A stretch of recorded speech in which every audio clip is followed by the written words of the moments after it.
وإياك نعبد وأشهد أن لا إله إلا الله وأشهد أن محمدا عبده ورسوله وصلى الإله ومن يحف بعرشه والطيبون على المبارك أحمد بلغ العلا بكماله كشف الدجى بجماله حسنت جميع خصاله صلوا عليه وآله اللهم صل وسلم على رسول الله وسبحان الله حين تمسون وحين تصبحون وله الحمد في السماوات والأرض وعشيا وحين تظهرون. Gloire à Allah soir et matin, à lui toute louange dans les cieux et la terre, dans l'après-midi au milieu de la journée. وقل الحمد لله الذي لم يتخذ ولدا ولم يكن له شريك في الملك ولم يكن له ولي من الذل وكبره تكبيرا. Et dit louange à Allah qui ne s'est jamais attribué d'enfant, qui n'a point d'associé en la royauté et qui n'a jamais eu de protecteur contre l'humiliation, et proclame hautement sa grandeur. Allahu Akbar min kulli kabir. Et cette certitude, Allahu Akbar mimma tara wa tasma', Allahu Akbar mimma tatasawwar, Allahu Akbar mimma yakhturu ala al-bal. Allah est plus grand que ce que tu peux imaginer. Allah est plus grand que ce que tu peux voir, que ce que tu peux entendre. Fais-toi l'image de la grandeur d'Allah autant que tu veux. Allah il est encore plus akbar que cela. Il se décrit dans le Coran et à travers le Rasul alayhi salatu wassalam d'une manière où notre esprit peut le comprendre. Et la grandeur d'Allah est trop immense pour que l'esprit humain puisse la cerner. Là, Allah te demande de proclamer sa grandeur au Rabbaka, Fakabi, proclame sa grandeur en toi-même, proclame sa grandeur à travers l'horizon. Il ne faut pas que ça se limite qu'au takbir que tu fais dans ta prière. Il n'est pas digne d'avoir un enfant. ما اتخذ الله من ولد وما كان معه من إله إذن لذاب كل إله مما خلق ولعلى بعضهم على بعض. Il n'est pas digne d'avoir un associé, il n'est pas digne d'avoir un semblable, il n'est pas digne d'engendrer, il n'est pas digne d'être engendré. Il n'a pas de semblable, il est le seul et l'unique. Il n'a pas d'associé. Il transcende de ce qu'il décrit. Subhanahu wa ta'ala. Bismillah ar-Rahman ar-Rahim. Ya ayyuha alladhina amanu ittaqullaha haqqa tuqatihi wa la tamutunna illa wa antum muslimun. Ici, Allah parle aux croyants. Toute personne qui dit Amen billah, je crois en Allah, Allah t'ordonne de le craindre. Ittaqullah, craignez Allah haqqa tuqatihi comme il doit être craint. Wa la tamutunna illa wa antum muslimun. Et ne mourrez qu'en pleine soumission. Et c'est ce conseil que Ibrahim alayhi salam ainsi que Yaqub alayhi salam ont donné à leurs enfants et à leur progéniture. ووصى بها إبراهيم بنيه ويعقوب يا بني إن الله اصطفى لكم الدين فلا تموتن إلا وأنتم مسلمون. Wallah comprend à travers cela que personne d'entre nous ici ou ailleurs qui se dit musulman n'aurait pu être musulman si ce n'est pas pour la volonté d'Allah tabaraka wa ta'ala. Tu es musulman parce que Allah a voulu que tu sois musulman. Tu es musulman parce que Allah t'a guidé vers cet islam. Allah a élargi ta poitrine, il t'a donné cet islam qui te permettra d'avoir le succès fi dunya wal akhirah, tandis qu'il y a beaucoup de personnes, il y a plein d'autres gens qui sont privés de tout cela. Ils ne savent même pas qui est Allah, ils ne savent rien de l'islam. Ils ne sont pas soumis à Allah et ils ne savent pas pourquoi ils ont été créés. Allah t'a épargné de tout cela. Il t'a donné l'islam soit à la hauteur de ce prophète. Non, il faut que tu aies cette décision ferme, cette azima. Il faut que je meure en tant que soumis à Allah tabaraka wa ta'ala en étant croyant. ووصى بها إبراهيم ويعقوب ووصى بها إبراهيم بنيه ويعقوب يا بني إن الله اصطفى لكم الدين فلا تموتن إلا وأنتم مسلمون. Et c'est ce qu'Ibrahim recommanda à ses fils. De même que Yaqub, ô mes fils, certes Allah vous a choisi la religion, ne mourrez point donc autrement qu'en soumis. Allah veut de nous un islam de qualité. Pas qu'on soit des musulmans en carton. Je suis pas ton Allah, il n'a pas besoin de cela. Allah ne veut pas de cela. avoir une pratique de l'islam qui est marginale, Allah ne veut pas de cela. Allah nous a légiféré cette religion et il l'a complétée. اليوم أكملت لكم دينكم وأتممت عليكم نعمتي ورضيت لكم الإسلام دينا. Il veut de nous qu'on revienne et qu'on retourne auprès de lui avec cette religion qu'il a légiférée lui subhanahu wa ta'ala, et que cette religion soit complète. On est faible, on piétine, on a des manquements, et ça c'est une pure réalité. Donne le meilleur de toi-même en toute sincérité pour Allah tabaraka wa ta'ala, et fais-le comme il t'a ordonné de faire, et Allah va compléter tout le reste avec sa rahma. Non. Malheureusement, nous sommes sélectifs dans notre mise en pratique. On choisit de l'islam ce qui nous plaît et ce qui nous convient, ce qui convient à nos passions et à nos désirs. On délaisse notre partie qui nous est difficile et qui est en contradiction avec nos plaisirs et nos désirs. On pioche dans la religion. Et il y a un problème quelque part. Qu'Allah nous préserve de cela. Allah veut de nous que cet islam qui nous a légiféré se manifeste à travers notre croyance, à travers nos actes, à travers notre pratique. Il veut de nous qu'on l'applique avec bienfaisance. La beauté de l'islam ne réside pas dans le comportement du musulman ou des musulmans, mais bel et bien dans ses principes. Dès lors où les normes et les valeurs de l'islam sont comprises de la bonne manière et sont pratiquées de manière convenable, tout comme Allah Azza wa Jalla l'a ordonné, la beauté de cet islam se manifestera chez ses adeptes. L'islam est et l'islam restera belle, parfaite, complète, même si les musulmans ne sont pas à la hauteur. C'est l'islam qui doit nous définir. Notre identité est l'islam. N'est pas peur, n'est pas honte. Là, c'est l'islam qui définit. C'est l'islam qui dicte nos paroles. C'est l'islam qui dicte nos faits et gestes. Tu as le droit de dire ça, tu n'as pas le droit de dire ça. Tu as le droit de faire ça, tu n'as pas le droit de faire ça. Et ce que les gens n'ont pas compris, c'est que notre liberté réside dans notre soumission à Allah. Plus nous sommes soumis à Allah, et plus nous sommes libres. Malheureusement, il y en a qui n'ont pas compris. Certains non-musulmans ne l'ont pas compris, et c'est tout à fait normal et c'est légitime. Mais à partir du moment où nous-mêmes les musulmans ne le comprenons, on ne comprend pas, c'est qu'il y a un problème.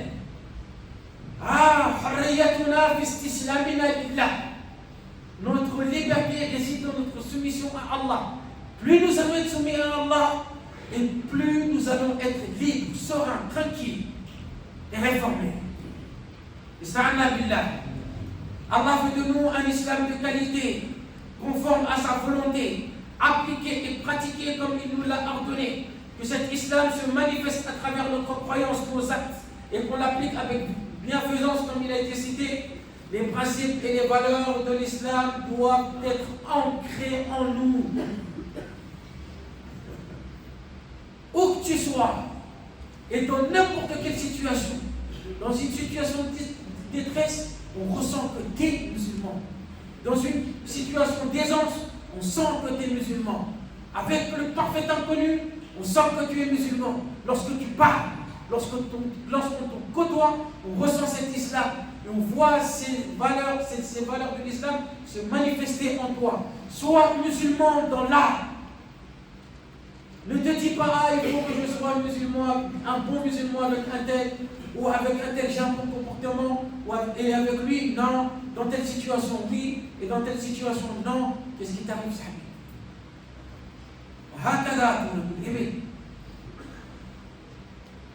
On doit être des musulmans dotés de bons comportements dans le fond et la forme, dans l'aisance, dans la difficulté, dans les moments de joie, dans les moments de contraintes avec nos proches, avec les étrangers, avec nos connaissances, avec le parfait inconnu, avec nos amis, tout comme avec nos ennemis.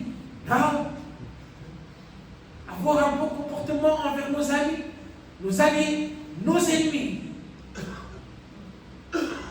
Avec le croyant, avec le non-croyant, dans le cadre et les limites qui nous ont été fixées. La yanhakumullahu 'anil ladhina lam yuqatilukum fid din ولم يخرجوكم من دياركم أن تبروهم وتقسطوا إليهم إن الله يحب المقسطين. Allah ne vous défend pas d'être bienfaisant et équitable envers ceux qui ne vous ont pas combattu pour la religion et ne vous ont pas chassé de vos demeures, car Allah aime les équitables. ولا يجرمنكم شنآن قوم على ألا تعدلوا اعدلوا هو أقرب للتقوى. Que la haine envers un peuple ne vous incite pas à être injuste, soyez juste. Cela est plus proche de la piété. واتقوا الله et craignez Allah. إن الله خبير بما تعملون. Certes, Allah est parfaitement connaisseur de ce que vous faites. Il n'y a pas de sélection, de choix, de se dire être un bon musulman à un certain moment et ne pas l'être à d'autres moments, ou être un bon musulman avec certaines personnes et ne pas l'être avec d'autres personnes, soit musulman dans l'art et soit musulman en entier. Udkhulu fi silmi kaf. Ista'anna billah. Allahu akbar minkum kabir.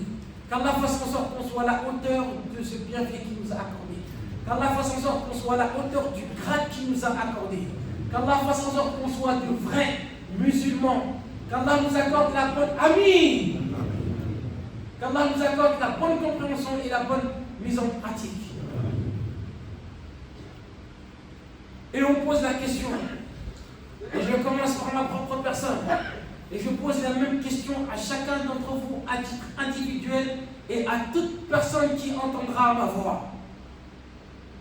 Où est la valeur de ton islam si tu ne voues pas à Allah un culte exclusif? Non. Comment se fait-il qu'on a ce musulman qui pratique un acte d'adoration qui est censé être voué à Allah et en même temps il recherche un bienfait éphémère à travers cela? Comment tu peux expliquer qu'un musulman qui se dit musulman et qui croit en Allah tabaraka wa ta'ala, il sait que c'est Allah qui a créé toutes choses, il sait que c'est Allah qui repousse le mal, il sait avec certitude, il sait que le bien réside dans la main d'Allah tabaraka wa ta'ala, mais avec tout cela, il place sa confiance en autre qu'Allah. Il met un bracelet autour du poignet, il met un collier autour du cou, ou il met quelque chose de bizarre autour de sa taille. Et il se dit peut-être que tant qu'il y a cette personne, tout est bon. Tant qu'il y a cette chose, tout est bon. Tant qu'il y a, Allah est où dans tout cela? Où est la valeur de ton islam si tu adores Allah marginalement? Où est la valeur de ton islam si tu négliges la prière? Si tu divulgues ce que Allah a ordonné de dissimuler? Si tu transgresses et franchis les lois et les limites fixées par Allah? Où est la valeur de ton islam à toi si tu ne respectes ni parents, ni voisins, ni inconnus, ni proches parents? Si tu coupes les liens de parenté?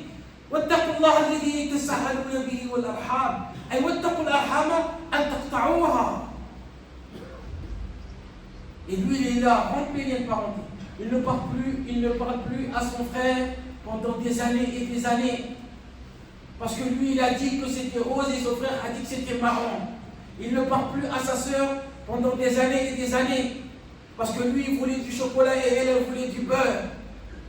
Il ne parle plus à son père. Il ne parle plus à sa mère, à son oncle, à sa tante, à son ami ou à telle personne. Parce que son ego a été froissé. Et il meurt dans cet état. Qu'est-ce qu'il va dire? Et il rompt les liens de parenté. Où est la valeur de ton islam si tu ne pardonnes et n'absolves pas alors que tu as la capacité de punir et de te venger? Où est la valeur de ton islam si tu ne te soumets pas à la vérité? Où est la valeur de ton islam si tu ne voles pas et ne dissimules pas les défauts et les manquements des autres? Où est la valeur de ton islam si tu ne soulages et n'allèges pas la peine de ton prochain alors que tu peux le faire? Où est la valeur de ton islam si tu ne soutiens pas alors que tu as la possibilité d'aider? Tu ne soutiens pas quand tu peux aider.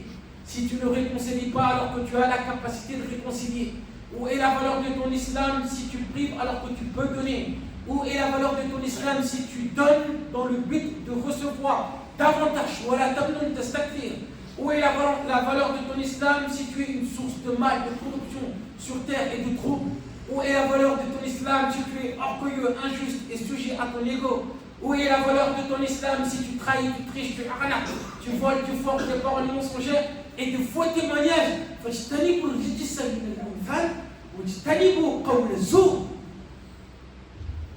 Où est la valeur de ton islam si tu calomnies, tu médites, tu parles derrière le dos et propages le faux autour de toi? Si tu brises les couples, les amitiés et les liens de parenté? Où est la valeur de ton islam si tu es vulgaire et grossier? Où est la valeur de ton islam si tu trompes, tu forniques, tu consommes, tu bois, tu fumes, tu pratiques l'usure et les jeux d'hasard? Qui es-tu réellement? Point d'interrogation. Qui es-tu réellement vis-à-vis d'Allah? Et qui es-tu réellement vis-à-vis des créatures d'Allah? Quel est ton islam? Quel islam prends-tu? Quel islam tu revendiques? Quel islam pratiques-tu? Quel islam défends-tu? Quel islam représentes-tu? Est-ce que cet islam est conforme à celle que Allah il a légiférée? Est-ce que tu es comme Allah veut que tu sois? Point d'interrogation. Ne nous dis pas qui tu es là. Ne nous dis pas qui tu es. Montre-le-nous avec les actes, avec ton attitude, avec ton comportement. Attention, posséder une ou plusieurs choses qu'on vient de mentionner ne fait pas de toi une personne condamnée. Tu n'es pas encore condamné là. Tout ça pour dire qu'il ne faut pas être pris par le désespoir. Cela ne fait pas de toi une personne condamnée. Ok, tu es musulman, tu n'es pas droit dans tes bottes. Tu voles, tu fumes, tu bois. Non, tu trahis, tu manques à tes responsabilités. Et la liste est longue. Tu n'es pas encore condamné, tu es encore en vie. Allah ne t'a pas fermé les portes de la réforme, ni les portes de la vérité, ni les portes du repentir. Si tu possèdes une mauvaise chose, cela fait de toi une personne qui possède en lui une chose qu'il doit éradiquer. Cela fait de toi une personne qui doit cheminer vers la réforme. Cela fait de toi une personne qui a besoin d'aide. Personne n'est parfait.